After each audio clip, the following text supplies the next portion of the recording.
Hello, good afternoon. You're watching Closing Trades on 89. For now, the market is taking a bit of a tumble, so it's not a great close that we have at our hands. The Nifty Bank is something which is actually under pressure right now, so it's seeing a cut of almost 1.25%, and markets are jittery with Nifty below the mark of 22,800. It's been a fairly narrow band that we have traded in, but there has been still a lot of flip-flop between the up moves and the down moves. Nifty Bank is under pressure ahead of expiry, as I pointed out. So both the PSU and the private banks are coming under pressure.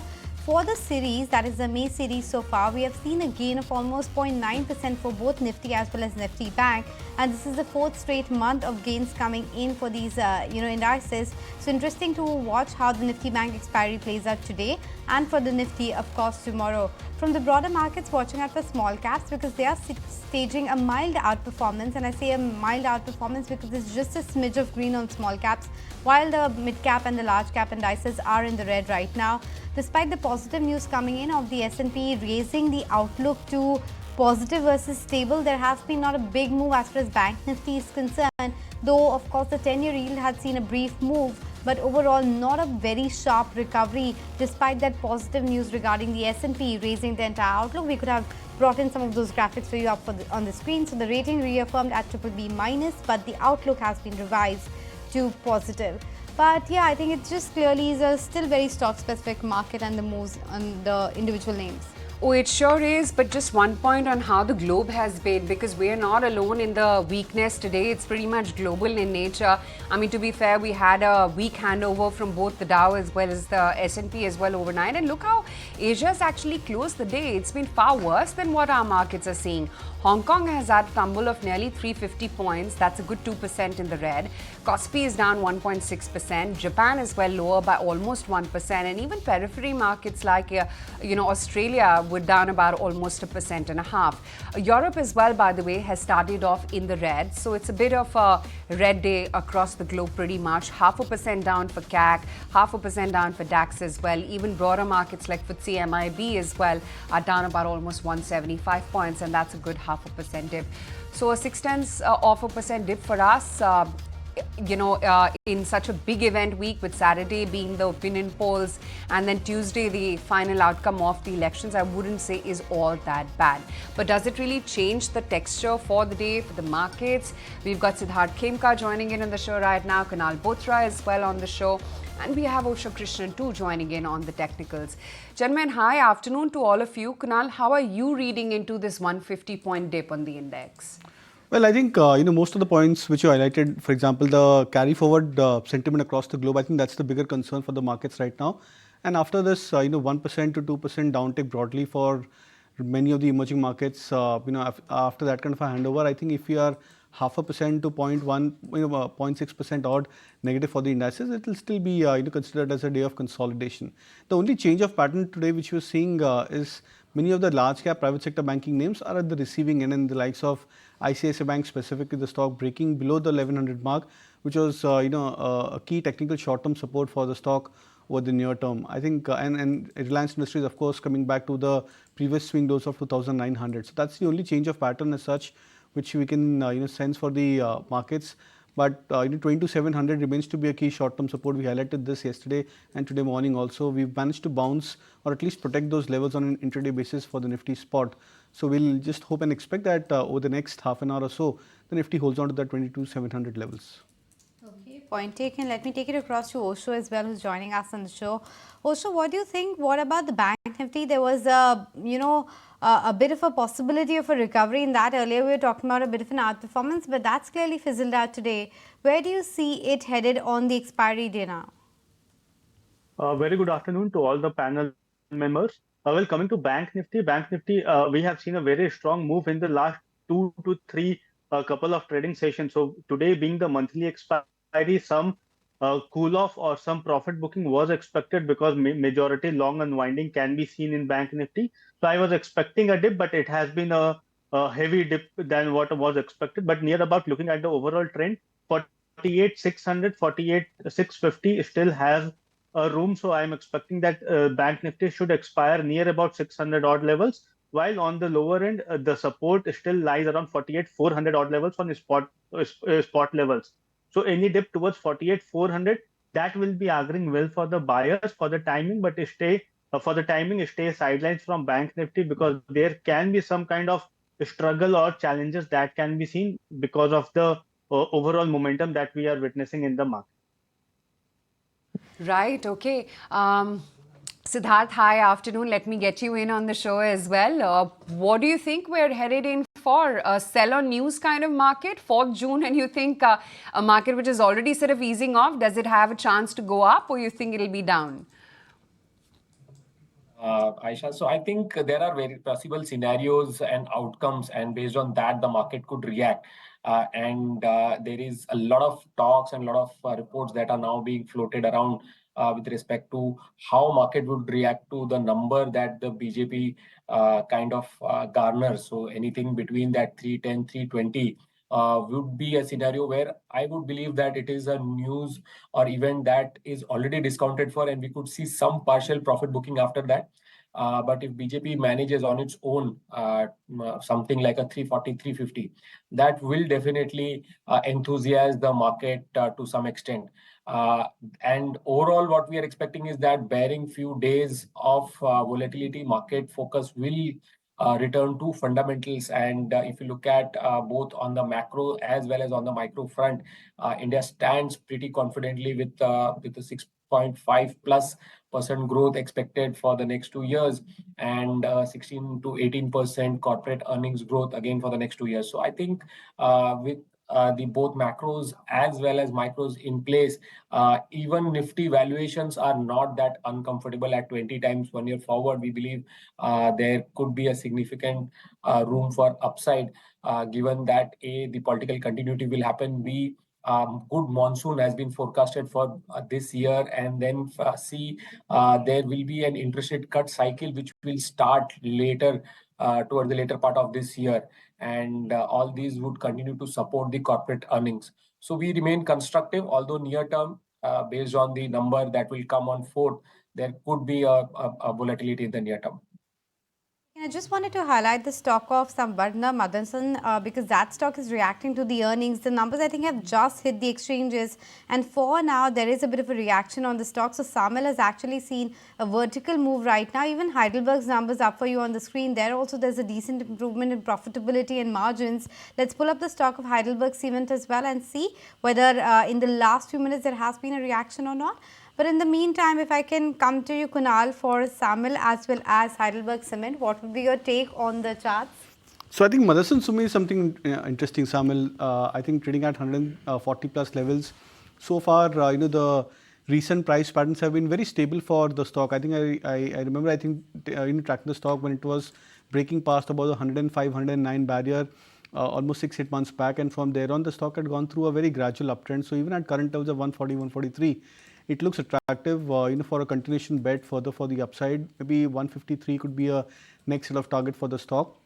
But I think Heidelberg Cement could be interesting because the stock just last week or so was showing signs of a death crossover where the 50 DMA had crossed below the 200-day moving average. The stock was trading below the 200 levels for quite some time in that time span. But now with this price volume uptick, the stock is come back above the 50 and the 200-day moving average. So we need to see if the stock sees a follow-through up move even for the next few days. There could be a strong reversal, positive reversal for the stock over the near to medium term. So a stock which could be kept on radar, but I think next couple of days of follow through could be more important to watch out for. Just reading out the numbers of Samil, and there are sizable beat versus expectation, it seems, because the revenue has come in at 27,000 odd crores versus 22,000 crore in the last year, and the profitability has come in at 1,440 crores versus 700 crores last year. So there's a sizable move on a year-on-year basis, and my understanding is that perhaps estimates also were a little lower than this, so they've managed to beat the street expectations. Siddharth, do you have a view on Motherson? I think overall Motherson, we have a positive view in the auto ancillary space. The company has been doing well. Even the stock price is at all-time high. So we continue to remain positive. We have a target price of 150, sorry. But if you look at the core business, that has been doing well, and the OEMs business, especially if you see most of the auto companies, they are seeing good recovery, be it the passenger vehicle segment, be it the CV cycle, which is kind of again showing some recovery. and even the two-wheelers. And on back of that, we believe that the auto and space, especially in India, they are benefiting out of the growth, not only in India, but a lot of demand outside India for some of these core electricals and the other ancillary units that Samvardhan Motherson provides. We are also seeing the content per vehicle, the electrification is also helping increase that, and that is leading to more and more demand for products from Samvardhan. So overall, we remain positive on Samvardhan. The stock price has definitely moved up, and we see the stock to continue to do well. Okay, point taken. So that's the view coming in on Samvardhana. Definitely a big beat versus the margin expectation as well. 11% thereabouts, 10.9% to be precise, versus 9.2 thereabouts that they had delivered 9.1% a year ago. So stock is seeing a bit of a move. But let's move on and talk about some of the other big buzzers in the trading session. You have Campus Activewear up a solid 17%. Titagar Wagons is also up 10%. Sumitomo Chemicals continues its up move 7% higher, and Hudco as well. In fact, defense back, the likes of Mazgaon Dock, Cochin Shipyard, they also continue to be around 5 to 7% higher. Siddharth, what would be your view on that? Defense has become a bit of a black box because you're tempted to book profits on one hand, but at the same time, you're worried that these stocks just might continue to move higher and you'll miss out on the rally. Yeah, Anisha, I think that's a conundrum that you face when a sector which has not done well for a very long time and starts performing and delivering results quarter after quarter. So I think market is definitely looking at the longer term picture, not the next 1 or 2 years, but is looking at the decadal story where these companies not only are sitting on a high record order book, but they are also expanding capacities, and they are also looking at exports as a key growth driver going forward. So it would be a very difficult call to say whether the valuations are comfortable or not, but we have seen that market continues to value high growth companies and continues to give them premium valuation. So some of these large companies, they continue to trade at higher valuation. Look at BEL, which we believe is doing well and would continue to do well within the defense space. So we have a positive view there, and we continue to like Bharat Electronics within the overall pack, given its focus on the electronics, which is kind of again doing well within the overall defense space. We're going to take a very quick break on that note. Of course, earnings reaction from Samvardhana Motherson, as we highlighted, trickling in. Jubilant Foodworks, ABFRL, and then, of course, Hindalco, Nalco are your big buzzers today. We'll address all of those on the other side.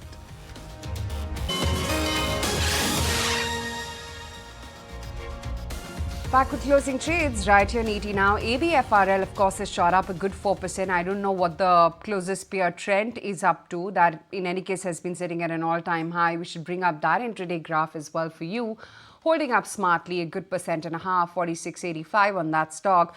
Jubilant Foodworks, AU Bank, these are some of the other buzzers in trade. And today you're seeing a bit of a rotation within the pharma pack. It's no more Divi's, it's actually Sun Pharma which is taking the lead with that 2% gain. But Kunal, let's revisit the chart, ABFRL, considering you've been recommending this stock for a while, and Jubilant Foodworks as well. I think this is the second day of a spurt on this one. Yeah, so Jubilant Food, I think just last week I'd recommended a buy with a target of 520. My expectation was that the stock should slowly and gradually come back above its 200-day moving average. So I think it took some 3-4 days for the stock to get back into the thick of rally. Post result, there was a correction for the stock from, I think, 490. The stock had corrected back towards 470 mark. But I think again, it's made a very strong comeback. It's almost like a V-shaped recovery for Jubilant Food, and of course the 200 DMA has been broken on the upside, which means we could be looking at a start of a decent medium-term uptrend now for the stock.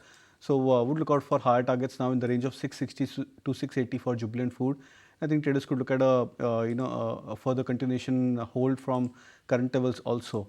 ABFRL on the other hand, I think is a very strong and interesting chart on the medium-term time scale now, because what started off as more of a short-term breakout from 220 to 240 to 50 plus mark is now resulting into a more of a monthly breakout. So the stock has now formed a bullish engulfing pattern on the monthly time frame, engulfing 12 previous months of negative price action for itself. So that's a very strong indication of a change of trend, change of behavior for ABFRL. Would continue to have a bullish stance and would look out for targets in the range of previous major highs. So I think 350 could be the next set of targets for ABFRL. Okay, so that's that's about ABFRL as well as Jubilant Foodworks. But the metals pack is also fairly active. The best performing sector today, you have Nalco, which is high by 3%. Hindalco, of course, is reacting to that Novelis IPO news and the fact that Tata Steel will report numbers today. Osha, I would want your view regarding some of these stocks, and then perhaps we can get Asesha also on board to talk to us about Hindalco and Tata Steel expectations, and of course Hindalco, what Novelis IPO value means. But before that, Osha, within the metals pack, which will be the top recommendation? See, from the metal pack, there are many counters which are looking very positive. Firstly, the Hindalco. Hindalco has seen a very strong move that is also backed by the volume. So 700 now should be acting as a support zone for this counter, and 715 to 18 can be seen as the initial target for this counter. Apart from Hindalco, JSL is also looking very positive. One can definitely look for this counter because Jindal Stainless has been into a consolidation for a longer period as of now, but it is hovering at the higher band of the consolidation. So any breakthrough above the zone of 725 can provide a very strong thrust in this counter for higher target of nearly 750 to 60 in short-term perspective. Overall structure for this counter is very positive, and again 700 should be acting as a very strong support for JSL. Right. Okay. In fact, since on that subject, let me first take it across to Asesha, find out what the Tata Steel poll is penciling in. Remember, the numbers are due today. Well, yes, we are expecting mixed set of numbers from Tata Steel this time around. European EBITDA per ton losses are expected to narrow on a sequential basis. As far as India operations are concerned, they are likely to be impacted by lower realizations and higher coking coal consumption costs in the fourth quarter. As far as numbers are concerned, consolidated revenues could come in at 57,521 crores, which is an uptick of about 4% on a sequential basis. Margins, however, could contract. We are expecting margins at 10.8%. versus 11.3% that the company had reported in the third quarter.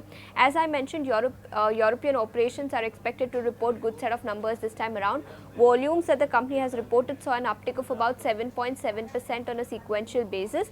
Higher sales volumes, higher realizations are expected to aid European operations, and Europe EBITDA per ton loss is expected to narrow to about $105 to $115 per ton versus $178 per ton loss that the company had reported in the previous quarter.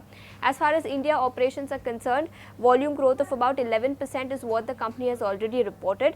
Lower realizations and higher coking coal consumption costs are expected to impact spreads. So for India operations, EBITDA per ton is expected to decline by about 15% on a sequential basis to 15,000 rupees per ton. In terms of management commentary to watch out for, commentary with respect to transition of its UK business and capex guidance for the next 2 to 3 years will be crucial. But all in all, mixed set of numbers are expected. Revenue is expected to see a growth of about 4% sequentially, but consolidated margins could contract on a sequential basis. Okay, thanks Asesha for that, but let me now toss it across to Somit to help us understand the implication of the Novelis IPO. Somit, how should one read the price range that they've announced? Well, Hindalco definitely will remain in focus on the back of the fact that it's a subsidiary, 100% subsidiary. Novelis has announced much more details about this IPO. Firstly, the price band that they have announced is around $18 to $21 per share, and it's an OFS where Hindalco's arm will be selling around 45 million shares, and there is also a green shoe option of selling additional 6.75 million shares if there's an oversubscription. Now, post IPO, Hindalco will own close to 92.5% stake in Novelis and 91.4% if the oversubscription, if there is an oversubscription in the offer. Now, if you look at the valuations, given the fact that there are 600 million shares totally in Novelis, the market capitalization on listing could be anywhere between 11 to 13 billion US dollars, and given the fact that the company has a net debt of close to 5,300 million US dollars, the enterprise value of Novelis comes to around 16 to 18 billion US dollars. Now, this is around 7.3 to 8.1 times its FY26 EBITDA, which is slightly higher than what the street has been estimating, anywhere between 6.5 to 7.5 FY26 EBITDA. So the valuations are favorable for this IPO. Now, from this IPO, what Hindalco will get is anywhere between 810 to 1100 million US dollars, depending on how many shares get subscribed and what price they are finally issuing these shares. The key question here is how will Hindalco utilize this proceeds, given the fact that Hindalco's domestic business is a net cash company. It does not require cash for its capital expenditure, and so how will Hindalco actually utilize this proceeds, given the fact they also will not be putting in this money into Vodafone Idea. So most likely these funds could be utilized by the company for an organic or an inorganic expansion. So keep an eye out for Hindalco. Most likely post the IPO is concluded, there could be some expansion notice coming in from Hindalco going forward. Right, okay, that's that on both Tata Steel as well as Hindalco. Siddharth, what's your opinion on the entire metal cycle? Of course, you know, Hindalco seems to be a special situation stock right now because of the Novelis IPO pricing now out. But where do you think we are in the entire metal cycle? Yeah, Aisha, so I think rightly said, Hindalco, because of the Novelis IPO, is definitely special in a special position. But if you look at the core business itself, the results were pretty good. Revenue for Q4 was up 6%. PAT grew about 36%. Going ahead, the company is looking at reducing the cost of production, especially in the aluminium business. And Novelis is likely to see improvement in margins over the next 2 years with capex on the value-added businesses, which would make not only the business structurally more long-termish, also giving more margins headroom for the company. So I think overall, we definitely like Hindalco, and we have a target price of 790. Overall metals pack, we feel that while the Q4 numbers may not be that great, going forward, things are incrementally looking better with the growth in China recovering. Demand is pretty strong, and the base metal prices also seeing the kind of improvement. So what we believe that this is just again the start of recovery mode for the metals companies, especially the base metals. So both ferrous as well as the non-ferrous, which is mainly the aluminium companies, both would do well in the coming quarters. Within the ferrous side, we like a Jindal Steel and a JSW Steel, on which we have a buy rating. And to support that, we have also positive view on Coal India as well as NMDC, both of which are dependent on the overall metal pack. Do you have a view on Paytm as well? Since morning, it's been in the news flow regarding, seeking some investors, not seeking some investors. But fundamentally speaking, what would you do with this stock now? Yeah, Aisha. So I think, sorry. So if you look at Paytm, I think definitely news flows is directing the stock price in the current environment. But the biggest challenge is the RBI regulation, which has kind of impacted the banking business. And that is something which will take time. For the core wallet business, they are continuing to tie up with a lot of other banks and managing to do the wallet transfers. But the key growth for the company going forward, what we had envisaged earlier, was on the lending side and on the distribution side, which is kind of now getting impacted. So I think only if the management change happens and they are able to procure that approval from RBI to get back into the payments bank business, that would be a big trigger for the stock. Otherwise, Anisha, if you look at, I think we'll have a neutral rating right now, and we are wait and watch situation for Paytm. That's the take coming in on Paytm. That's been quite the story of the day. Started off gap up and has managed to be in circuit all throughout today's trading session. But Kunal, avoid, right? Yeah, avoid. I think no major trend. The stock is still below its long-term averages. I think just on the expectation of the news flow and this kind of a price action over the last couple of days, I would not initiate a buy. Okay, that's that on Paytm right now. Jubilant Pharmova has come out with its numbers in the meantime, but the one which is holding out today is Jubilant FoodWorks. Osho, let's get a chart check here on Jubilant FoodWorks from you, and even the other peers like a Devyani International, etc. I don't know though if you track them that closely. See, coming for Jubilant Food, yes, this counter has seen a very strong surgence in the last 3 trading sessions, and finally it has came above the 200-day SMA on the daily time frame.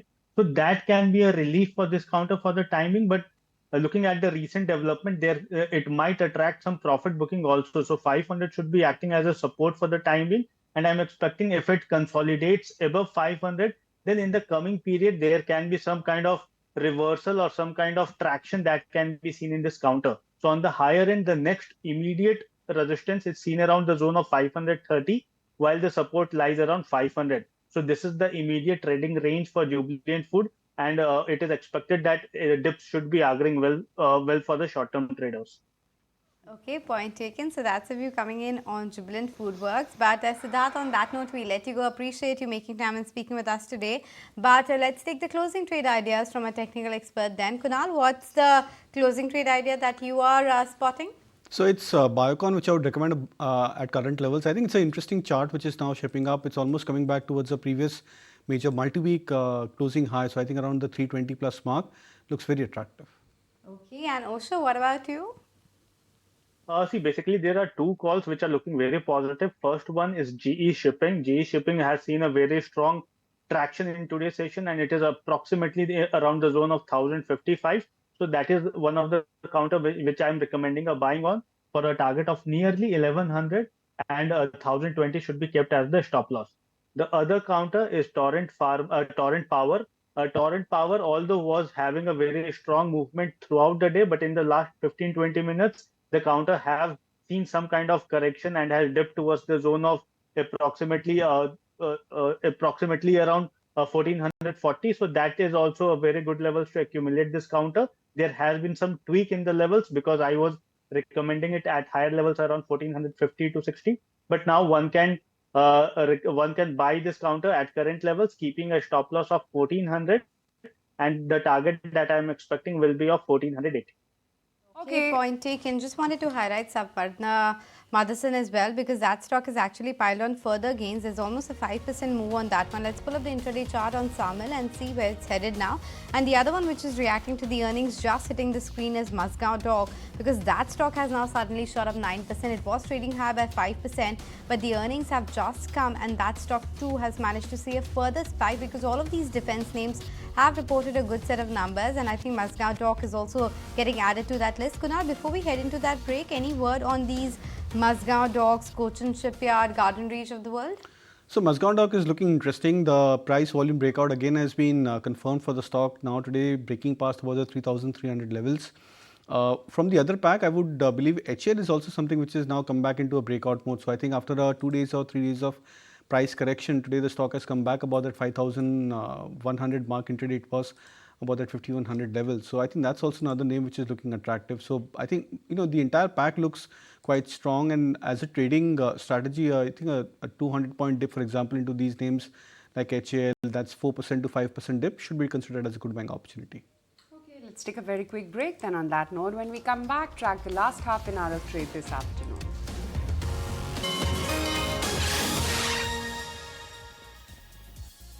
It's not looking pretty if you're a bull, because we have broken up the mark of 22,700 as well, and we are well below that mark. So in the last few minutes, there's a further weakness that has come in. We are below the mark of 22,700 now on the Nifty, so almost 200 points shaved off on the Nifty, no less. And the Bank Nifty has seen a deeper carnage, so that index is down 700 points, almost 1.5% down on the day of its monthly options expiry. And I think given the move that we have seen, it is possible that we have pretty much equalized the gains that we are making for this series as well. In terms of the mid cap index, that also continues to reel under pressure, and let's see whether the small cap is still holding up in the green, or that too has given up gains, because that was the only index which was in the green. So it's holding on, but just by 12 points, so can't really say much about that. But a sharp fall as far as Bank Nifty is concerned, and even Nifty for that matter. In terms of the various pressure points, it's ICICI Bank, which is down 2.25%. Let's pull up that one. Reliance is well below the mark of 2,900 now, a 1% cut coming in. HDFC Bank is not doing anything. There's a cut of 1.5% there. Axis Bank is down 2%. Infosys down over 1%. So a lot of weakness in the market right now. But which are the stocks which are buzzing around on heavy volumes, and what's the price volume action telling you right now? Let me take it across to Ansh. Hi, Ansh.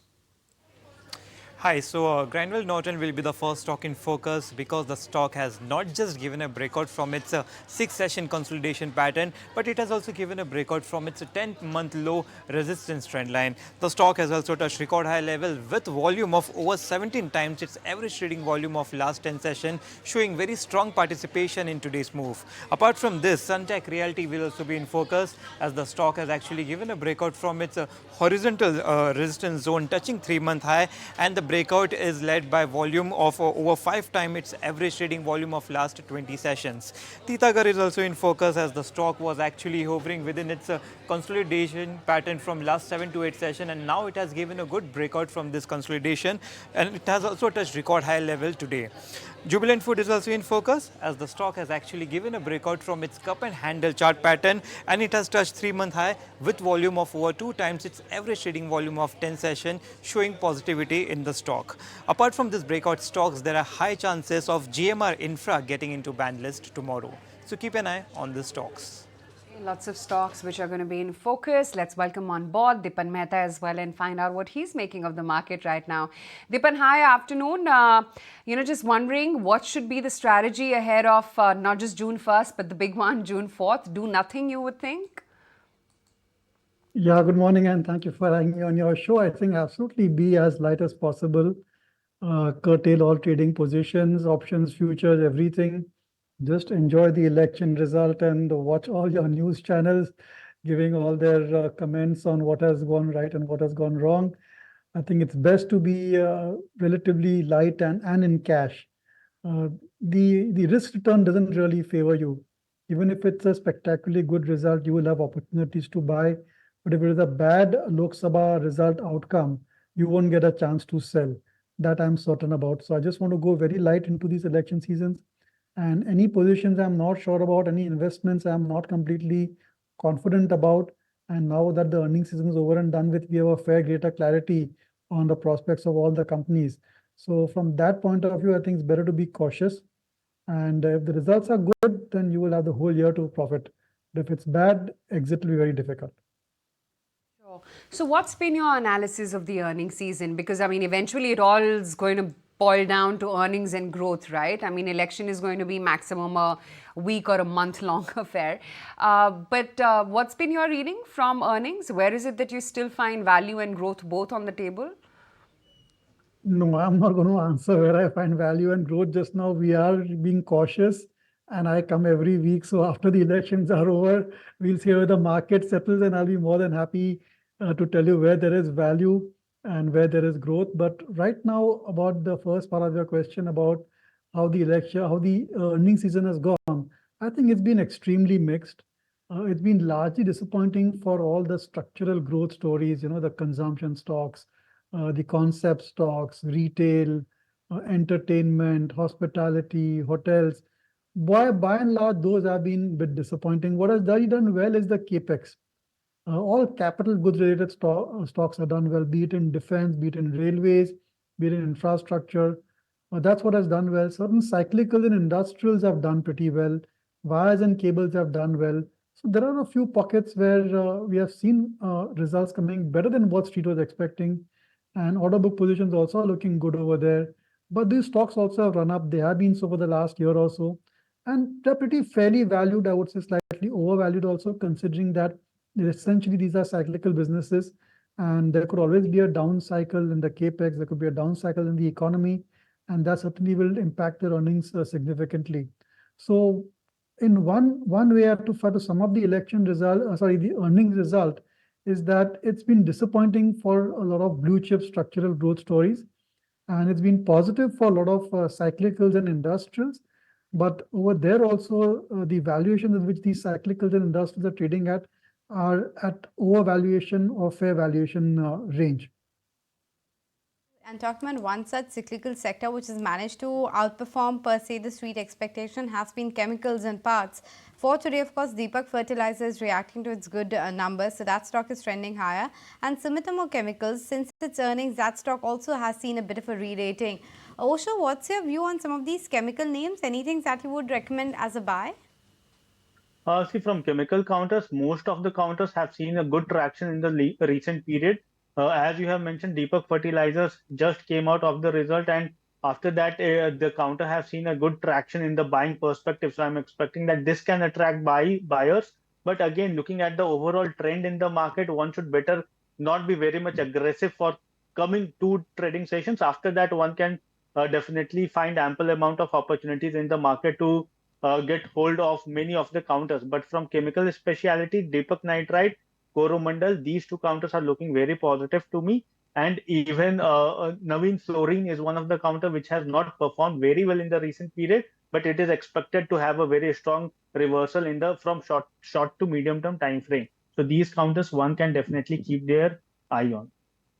Pharma, of course, has been one sector that we've been talking about, and as to how that's been showcasing some strength. Dipan, are you looking at any of these names? Divi's, Glenmark, the numbers were good, so was the guidance, and today it's Sun Pharma which is propping up.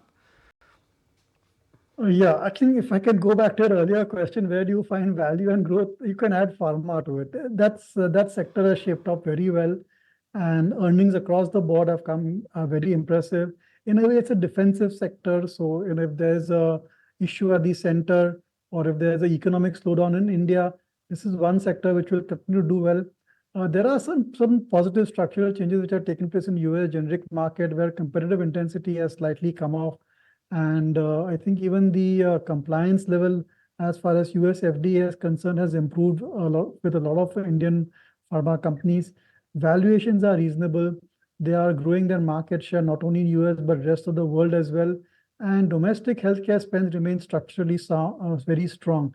So from all points of view, I think pharma has been firing on all cylinders in the March quarter and December quarter as well. And that's one sector I think investors and we ourselves are trying to see ways and means to increase our exposure and our positions over there. The thing about pharma is that there could be earnings volatility and still the US FDA risk factor is there. So it's better to buy them as a basket. As a retail investor, I think buying into a pharma specific thematic fund is a great idea.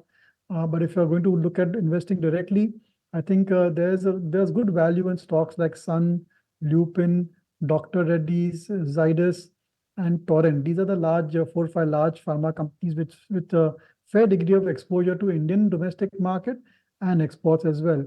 And I think these companies could do very well.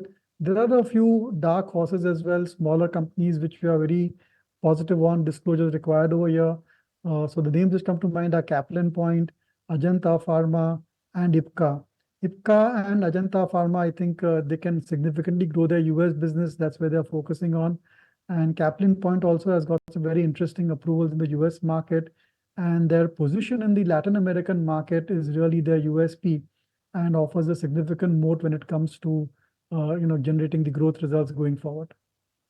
So those are a whole host of ideas coming in from the pharma sector, but perhaps for people who don't have that much time to research and perhaps look into each of the companies specifically, maybe basket buying is not a bad idea in the pharma sector. IPCA Lab incidentally just reported numbers a few hours ago, and it was a decent show, at least on the revenue front, because the revenue was up 35%, even though the net profit slipped as much as 22% year on year.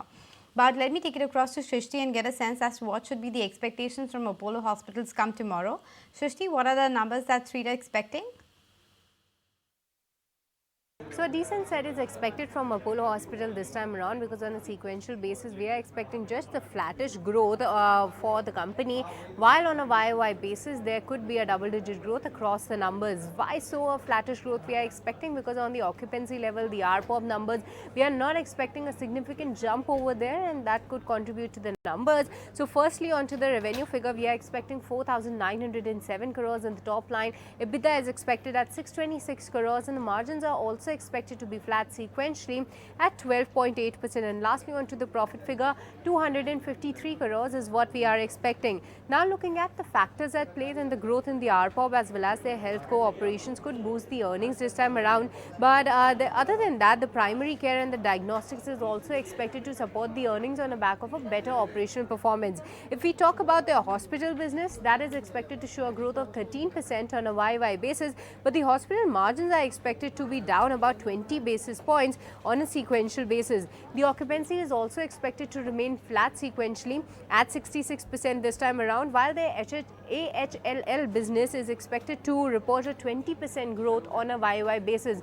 So not a great set expected from Apollo Hospitals, but apart from that, from the management commentary, we will be definitely watching out for the updates on the capacity expansions at the Pune, Hyderabad, as well as their Kolkata and Bengaluru facility, and how some of the newly added capacities are helping into the numbers. So all eyes on Apollo Hospitals.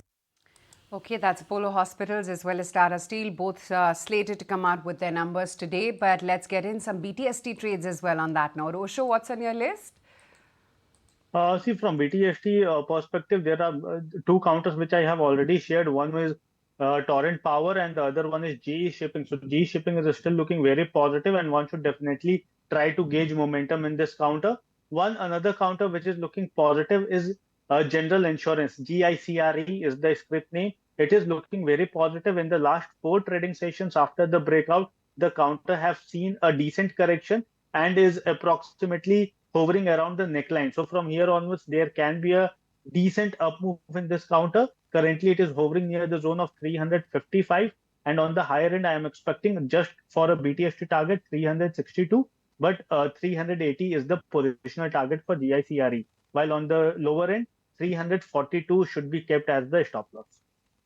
What about your BTST trades? So I'll go with Dr. Reddy as a contra buy at current levels of 6,000 approximately. It looks attractive in the sense that many of the pharma stocks have come back to their previous swing highs. This stock has been an underperformer, so there could be a bout of a covering up of the underperformance for the stock over the near term. 6,200 as an immediate target for Dr. Reddy and stop loss at 5,900. And in the same vein, Piramal Enterprise is something which is coming back into the volumes radar. At least the last 10 days, the stock is out of the last 10 days, the stock has clocked one of the higher volumes for itself, and it's come back towards a breakout point closer to 840 mark. So would suggest a buy with a target of 870, stop loss at 800. Okay, so those are the top BTSC trades coming in from our charters, but let's shift focus a bit and get you an exclusive voice on the show. Nasina Nagarajan of United Spirits, or rather Diageo India, spoke with us earlier talking about how the earnings have been, but more importantly, what lies ahead for the company given the overall momentum on the ground. Listen into a slice of that conversation. So, let me talk the longer term demand scenario, right? I think if you look at the macroeconomics, if you look at the level of affluence, if you look at the fact that, you'll have 175 million households in mid to upper income over the next 5 years. If you look at the demographics of our population, right? So, India will produce 25% of the legal drinking age population over the next 5 years, right? Combine that with relatively low penetrations, 30% versus a country like US, which is 60-70. Per capita consumption, which is 2.4 liters versus the US at 7.2. I think the industry will grow, right? And we are confident in the growth of the industry. Also, I think we are so important to the government exchequer in terms of our revenue that, I think we will be supported, right, in whichever ways, despite the regulatory, impacts on pricing. So we are optimistic. In our portfolio, we have, as you know, fantastic global brands, Johnny Walker, Singleton, Talisker. We have great local jewels, McDowell's, Royal Challenge. We are innovating, Royal Challenge, American Pride. We've got Godawan, right? So we think we have a fantastic portfolio that will cater to the consumer across the price ladder. And we have a very future-back approach. So we will continue to innovate to meet their needs. Repertoire drinking, we've got Hapusha, we've got, Tanqueray Gin, we've now got Don Julio tequila into the country. So we are very optimistic. We think our strategy is working. Shorter term, there is a moderation in growth and there is inflationary impact. Versus previous years, I think inflation on a number of the raw materials has cooled off. So glass, which is one of our biggest, glass is now stable and we expect it to be stable. ENA, we still expect to be inflationary. But we have a huge productivity muscle, and using pricing, mix and productivity, we feel that, we will be able to, deliver our guideline of both double-digit top-line growth and mid to high-teen margins. Also speaking about the premiumization trend that's been holding strong in several sectors and in this sector as well, can you give us some indication of, what kind of a growth is it going to really unleash for the sector going forward? And of course, the entry-level segment. Look, I think there is an opportunity for premiumization across the ladder, right? So even if you look at the lower sector, you've got, Country Liquor and Popular, which upgrade to lower prestige, and then the upgrade happens to the other segments in prestige. And for the last few years, I mean, if you look at between, say, 2017 and 22, the upper end was growing more than 20%, the middle end was growing high teens, and the lower end was growing single digits, right? Now, while that has moderated in the short term, we know that this industry is very resilient. And the good news in our industry is that people do not downtrade. Right? What we see for our brands is they're not down trading. What they're doing is they're managing the wallet by reducing the number of drinking occasions. So the moment the consumer comes out of this pressure, they will go back to their normal behavior. So we feel, again, pretty optimistic that we will continue to see this premiumization. Okay, that's the word coming in from the Diageo India head, talking about what possibly could be the growth, not just for Diageo, but particularly the liquor sector itself in the next 5 to 10 years. And Kunal, what's the best way to play that growth, via USL or Radico Khaitan? I think I'll be bullish on Radico more because I think that's a relatively high beta space. So, it's a very small sector relatively, and within that pack, I think USL, United Spirits, has been a very low to moderate beta kind of a stock. In fact, it took almost 6 months to 1 year, more than 1 year, in fact, for the stock to break past about the 1,000+ mark. And in that time span, after that 1 year of consolidation, the stock has just given returns of 15 to 20% so far, as compared to many of the other peers like Radico, for example. The stock had remained to a consolidation around the 1,100 to 1,200 mark, and the stock is now almost at 1,600+ level. So the relative beta for the stock is far more better. So if you are betting on the a sector like this, I would probably go with a high beta name. Radico is something which looks attractive. Even I think Som Distilleries, the stock which has come back, I think after a split or some kind of a corporate action, I think it's come back towards the 125, 130, very critical support. It looks very attractive for a potential target of 150 to 160 at least. Okay, so that's a take on the entire alcobev industry. But I've also wanted your take, Dipan, regarding the wind energy sector and the renewable energy transition play, because this morning Nuvama came out with a note on Suzlon as well as Inox Wind, and they've initiated coverage on both with a decent amount of upside, saying that there's no other way than for these markets to actually grow, that is the wind energy market.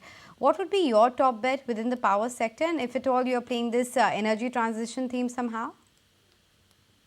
Oh, I think it's a great long-term story. Clearly, we are going to be setting up more and more wind farms in this country, and wind, solar, and thermal are going to coexist for many, many decades. That's becoming more and more clear.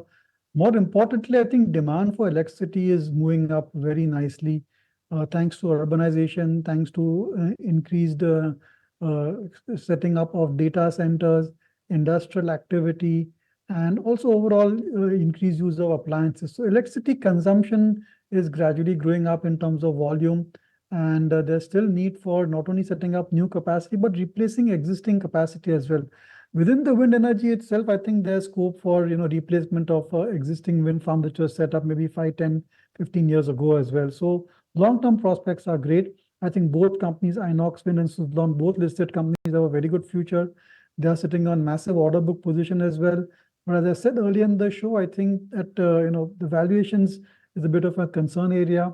Maybe at corrections, 15, 20%, 30% correction, these stocks would have some amount of margin of safety and offer a better risk-return profile. Point taken. Thanks, Dipan, for making time and speaking with us today. Just before we wrap up the day, let's take a look at Nifty Bank, because today is the day of options expiry for that on the monthly basis. So let's see where it's headed. So 48,600 is the level right now. So from the lows of the trading session, it's managed to see a bit of a bounce back, but still there's a 500-point cut there. But in terms of cues that we are watching out for tomorrow, it's going to be an important day for Nifty because of the expiry then. So the monthly expiry happens, and this of course is just ahead of the exit poll that we are expecting come Saturday.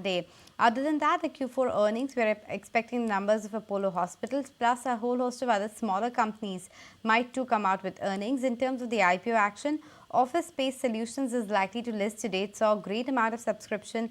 Let's see what kind of listing does it see. In terms of lock-in period, tomorrow IREDA is going to be in focus because the lock-in period ends. Is there any supply pressure ahead of that is also something to watch out for. And remember, there was that news flow regarding India and France having conversation regarding some of the marine fighter jets. That might get announced tomorrow. So HAL and the rest of the defense pack might be in focus on all of that. But defense as it has been a great theme. So for today as well, you had Mazgaon Dock reacting to its earnings, 11% gain coming in.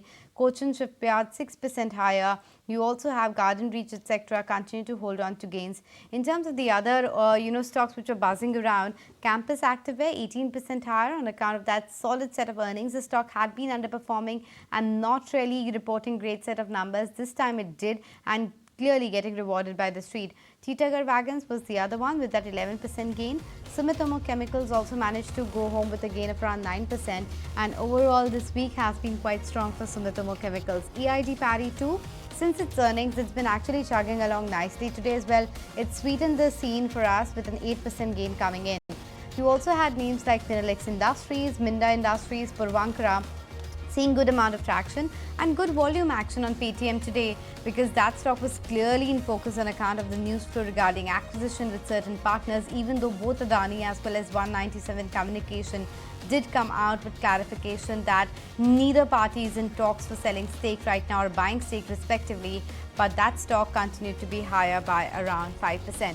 Inox Wind, Suzlon Wind, they were in focus on account of that note from Nuvama. So they do end in the red, but it's materially off the lowest point of the trading session. In fact, Suzlon gains around 5%. Talking about off-lows and gaining, Aditya Birla Fashion was a classic case for that.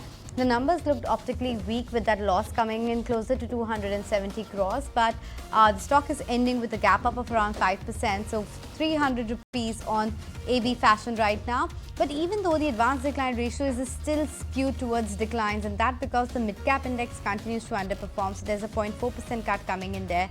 Small cap index is healthier, but still the advanced decline ratio is something which is skewed on the negative side.